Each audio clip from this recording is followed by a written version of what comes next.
Hello दोस्तों, एक बार फिर से आप सभी का मैं बहुत बहुत स्वागत करता हूँ। एक सबसे बड़ी खबर लखनऊ से निकल कर आ रही है, जहाँ पर आज बीएसपी की एक बहुत बड़ी बैठक हो रही है। जी हाँ, और जिस तरीके से 4 राज्यों में बसपा ने प्रदर्शन किया, लोकसभा चुनावों को लेकर क्या रणनीति हो, किसको टिकट मिले किसको ना मिले, इसको लेकर एक बहुत बड़ी बैठक आज लखनऊ में हो रही है।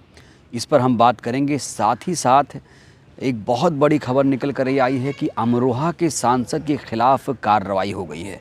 अमरोहा सांसद दानिश अली के बारे में आप जानते होंगे, उनके खिलाफ बीएसपी ने कार्रवाई कर दी है। अब उन्हें पार्टी से क्यों निकाला गया? तो दोस्तों, आखिरकार जिसका डर था वही हुआ। दानिश अली के खिलाफ बहुत बड़ी कार्रवाई हो गई है।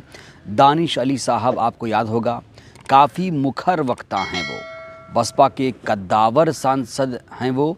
हालांकि पार्टी से निकाल दिया गया है उन्हें। अब आपको याद होगा, दानिश अली साहब वही व्यक्ति हैं जिनके खिलाफ भाजपा सांसद रमेश बिधूड़ी ने आपत्तिजनक टिप्पणी की थी। ऐसे ऐसे शब्दों का इस्तेमाल किया था उनके खिलाफ जो हम कैमरे पर भी नहीं बोल सकते। लेकिन बिधूड़ी के खिलाफ, बृजभूषण के खिलाफ अभी तक एथिक्स कमेटी ने कोई कार्रवाई नहीं की है। जबकि आपने देखा होगा, जो महुआ मोइत्रा हैं उनके खिलाफ कार्रवाई हो गई। महुआ मोइत्रा का कसूर सिर्फ इतना था कि उन्होंने अडानी के खिलाफ बोला था। खैर, जिस तरीके से कार्रवाई हुई है दानिश अली के खिलाफ, उसको लेकर कई लोग अपने अपने सवाल कर रहे हैं। लेकिन दानिश अली के खिलाफ जब आपत्तिजनक टिप्पणी रमेश बिधूड़ी ने की थी संसद में, उसके बाद ही लग गया था कि दानिश अली साहब को पार्टी से निकाल दिया जाएगा। ऐसा मैं क्यों कह रहा हूँ, याद करिए, जब दानिश अली साहब के खिलाफ ये सब हो रहा था तो दानिश अली साहब कई लोगों से मुलाकात कर रहे थे, या यूं कहें कि वो उनसे कई लोग मुलाकात कर रहे थे। राहुल गांधी ने तुरंत इस प्रकरण के बाद उनसे मुलाकात की थी, और अखिलेश यादव से मुलाकात कर चुके थे, अजय राय से मुलाकात कर चुके थे। और ये जो हो रहा था, ये जो कुछ भी हो रहा था, वो बसपा सुप्रीमो पचा नहीं पा रही थी। बसपा सुप्रीमो को ये सब अच्छा नहीं लग रहा था, क्योंकि लोग कह रहे थे, देखिए भाई, राहुल गांधी आ गए, मायावती जी मिलने नहीं आई। तो ये सब कहीं ना कहीं बसपा को ये चीज़ें अच्छी नहीं लग रही थी। और तभी मुझे महसूस हो गया था, मुझे तो ये आभास हो गया था कि दानिश अली साहब को पार्टी से निकाल दिया जाएगा। आखिरकार अब उनके खिलाफ कार्रवाई हो गई है। अमरोहा से ये पहली बार सांसद बने थे, पहली बार बसपा में इन्होंने 2019 में बसपा ज्वाइन की थी। अब इनके खिलाफ कार्रवाई हो गई है। अखबार ने भी फ्रंट पेज पर ये खबर छाप दी है। ऐसे कोई अच्छी खबर आए तो अखबार अमूमन नहीं छापता है, लेकिन ये जो खबर आई है इसको लेकर अखबार ने फ्रंट पेज पर ही छाप दिया है। और लिखा है अखबार ने, पार्टी विरोधी काम नहीं किया, सरकार की नीतियों के खिलाफ आवाज़ उठाई अली। कहा, विरोध करना जुर्म है तो मैं सज़ा भुगतने के लिए तैयार हूँ। और कांग्रेस से करीबी दानिश को पड़ी भारी। अखबार यहाँ पर साफ तौर पर लिख रहा है कि कांग्रेस से करीबी होने के कारण दानिश अली को पार्टी से निकाल दिया गया। हालांकि सतीश मिश्रा, जो बसपा के महासचिव हैं, सतीश मिश्रा ने जो चिट्ठी जारी की है उसमें लिखा है कि ये भाई पार्टी विरोधी गतिविधि में शामिल थे। तो दोस्तों, बड़ा सवाल ये है कि क्या वाकई बसपा सांसद दानिश अली पार्टी विरोधी गतिविधि में शामिल थे? क्योंकि इनका जो निलंबन हुआ है इसी आधार पर हुआ है। अब जाहिर तौर पर दानिश अली साहब जब बसपा में नहीं हैं तो अमरोहा से तो टिकट नहीं पाएंगे, उन्हें टिकट नहीं मिलेगा। दोस्तों, बड़ी खबर सूत्रों के हवाले से तो ये भी है कि जो भी बसपा के सांसद हैं फ़िलहाल, उनसे बसपा सुप्रीमो खुश नहीं हैं। तमाम जो सांसद हैं, मैं आपको बताऊं, 2019 के लोकसभा चुनाव में बसपा के 10 सांसद जीतकर लोकसभा पहुंचे थे। कहा जा रहा है सिर्फ दानिश अली नहीं, तमाम जो सांसद हैं उनसे बसपा सुप्रीमो जो हैं खुश नहीं हैं, और उनका टिकट कटना तय है 2024 में।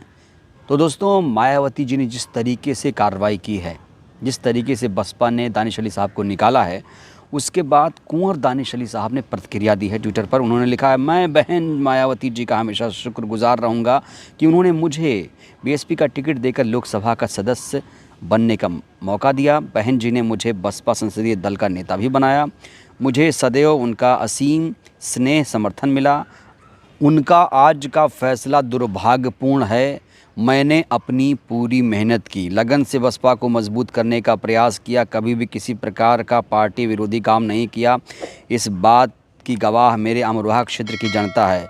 मैं बीजेपी सरकार की जन विरोधी नीतियों का विरोध ज़रूर करता रहूँगा। चंद पूंजीपतियों द्वारा जनता की संपत्तियों की लूट के खिलाफ मैंने आवाज़ उठाई है, उठाता रहूँगा, क्योंकि यही सच्ची जनसेवा है। यदि ऐसा करना जुर्म है तो मैंने ये जुर्म किया है और मैं इसकी सज़ा भुगतने को तैयार हूँ। मैं अमरोहा की जनता को आश्वस्त करता हूँ कि आपकी सेवा में हमेशा हाजिर रहूँगा। तो ये दानिश अली साहब की सफाई है। हालांकि अब सफाई से क्या होता है, उनकी सांसदी जा चुकी है। और ख़बर मैं बता रहा हूँ आपको, बहुत बड़ी खबर, जो भी सांसद हैं मौजूदा बसपा के, उन्हें टिकट मिलना मुश्किल है। ना सिर्फ दानिश अली साहब बल्कि जो भी सांसद हैं, तमाम सांसदों को कहा जा रहा है कि टिकट कट जाएगा, नए सिरे से टिकट का वितरण किया जाएगा। खैर, आज की एक बैठक है लखनऊ में, ये खबर हमने आपको बहुत पहले दिखाई थी। आज है 10 दिसंबर, आज बहुत बड़ी बैठक लखनऊ में हुई और इस बैठक में बहुत सारे महत्वपूर्ण फैसले लिए गए।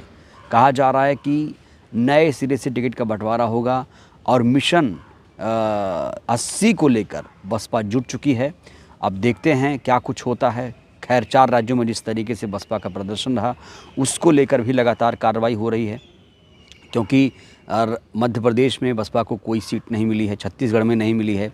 हालांकि ईवीएम को लेकर भी सवाल खड़े हो रहे हैं कि ईवीएम ने बसपा को धोखा दिया। तमाम जो बसपा उम्मीदवार हैं वो कह रहे हैं कि हम तो जीत जाते, लेकिन ईवीएम की वजह से हम हार गए।